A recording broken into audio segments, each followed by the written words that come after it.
नमस्कार मित्रांनो, खूप खूप स्वागत आहे तुमचं आपल्या या व्हिडिओमध्ये. मित्रांनो, उद्याचा होणारा पेपर एम-जी-एम 225 या पेपरचे मी तुम्हाला आय-एम-पी क्वेश्चन सांगणार आहे. एस-वाय, बी-कॉम, मराठी आणि इंग्रजी मीडियम, वाय-सी-एम-यू. ठीक आहे. तर याचे मी तुम्हाला आय-एम-पी क्वेश्चन सांगणार आहे. माझ्याकडे इथे जवळपास 3 ते 4 प्रश्नपत्रिका आहेत.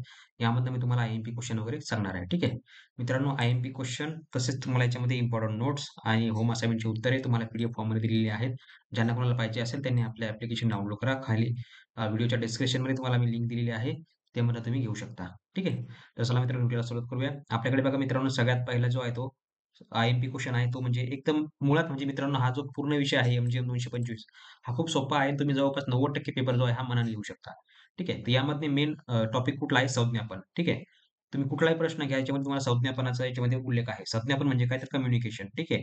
तर एवढं तुम्हाला लिहायचं आहे. तर संज्ञापन टॉपिक जर तुम्ही पूर्ण वाचून घेतला, तुम्ही जवळपास 80% पेपर सॉल्व्ह करू शकता. तर याच्यामध्ये बघा कुठला आहे? संज्ञापनाची वैशिष्ट्ये, संज्ञापनाचे घटक, संज्ञापनाचे कोणते 5 तत्व, संज्ञापनाची व्याप्ती, लेखी संज्ञापनाचे फायदे. ठीक आहे.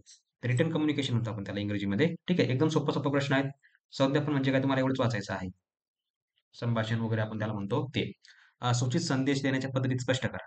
संदेश म्हणजेच काय तर संज्ञापन. दूरध्वनी वापराचे फायदे. दूरध्वनी कुठला मोबाईल वगैरे झाला, तुमचा लँडलाईन फोन झालं, ठीक आहे. हे आकाशवाणीवरून संदेश प्रसारण कोण आणि कसे करतात? आता जे आपला रेडिओ असतो, रेडिओ जॉकी ठीक आहे, ते तुम्हाला याच्यामध्ये लिहायचं आहे. लेखी संज्ञापनाचे कोणतेही 5 प्रकार. लेखी संज्ञापन म्हणजे काय तुम्ही जे लिहिता, त्याचे तुम्हाला प्रकार लिहायचे आहेत. चौकशी पत्रातील आवश्यक मुद्दे तुम्हाला लिहायचे आहेत. अहवाल तयार करतानाचे टप्पे कुठले-कुठले असतात? अहवाल म्हणजे काय रिपोर्ट, ठीक आहे. त्याला देखील लेखी संज्ञापन म्हणतात. प्रभावी तोंडी संज्ञापनासाठी तुम्हाला आवश्यक घटक विवेचन करायचे आहे. संज्ञापनाच्या शैलीवर प्रभाव पडणारे घटक, समितीचे प्रकार, ठीक आहे. हे तुम्हाला वाचून घ्यायचं आहे.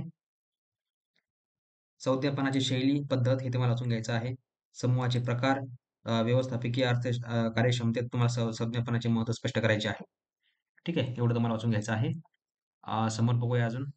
संज्ञापन म्हणजे काय? हे तुम्हाला वाचून घ्यायचं आहे. संज्ञापनाचे कोणते 5 तत्व लिहायचे आहेत. दूरदर्शनाचे तुम्हाला फायदे लिहायचे आहेत. संज्ञापनाचे कोणते 5 प्रकार, लेखी संज्ञापनाचे कोणते 5 प्रकार, व्यवसाय म्हणजे काय, तोंडी संज्ञापनाचे आवश्यक घटक, अजून गणपूर्ती म्हणजे काय, संज्ञापनात तील येणारे अडथळे, प्रभावी संज्ञापनाचे महत्त्व, प्रभावी संज्ञापनाची आवश्यकता, समूहाचे प्रकार, अंतर्गत संज्ञापन त्याचे मुख्य घटक, बहिर्गत संज्ञापन, प्रभावी संज्ञापनाचे काय करता येईल, अहवाल म्हणजे काय, संज्ञापनाचे वैशिष्ट्ये, तोडणी संज्ञापन. एकदम सोपं-सोपं आहे मित्रांनो. कम्युनिकेशन तुम्ही जे काही बोलता त्यावरच तुम्हाला पेपर लिहायचा आहे. ठीक आहे. व्यवसाय संस्थेवर करणारे बाह्य घटक, कुटीर उद्योगाचे महत्त्व, वस्तूंची विक्री वाढवण्यासाठी वर्तवण्याचे कोणते मार्ग, मागणीचे कोणतेही 5 प्रकार, ठीक आहे. मागणीची लवचिकता, मागणीचे पूर्वावलोकन, ठीक आहे. ह्याच्यामध्ये अजून कुठला आहे? मागणी पूर्वमानाच्या 2 पद्धती, घटता प्रत्यय अनुभव, योगदान म्हणजे काय? एकूण उत्पादन, व्यवसाय संस्थेची विविध उद्दिष्टे, अजून याच्यामध्ये कुठल्या बघा उद्योगाच्या वर्गीकरणाचे निकष, नफाविषयक माहिती. ठीक आहे. एकदम सोपा विषय आहे मित्रांनो. तुम्ही ह्या मनापासून तुम्ही पेपर लिहू शकता. ठीक आहे. तर अशा मित्रांनो तुम्हाला व्हिडिओ आवडला असेल, तर ज्यांना कोणाला ॲप घ्यायचा आहे, ते ॲप डाउनलोड करू शकता. त्यावर तुम्हाला होम असाइनमेंटची उत्तरे, रेडीमेड वगैरे सगळं तुम्हाला मिळून जाईल. ठीक आहे. तर मित्रांनो भेटूया पुढच्या व्हिडिओमध्ये. तोपर्यंत बघत राहा, शिकत राहा. जय हिंद, जय महाराष्ट्र.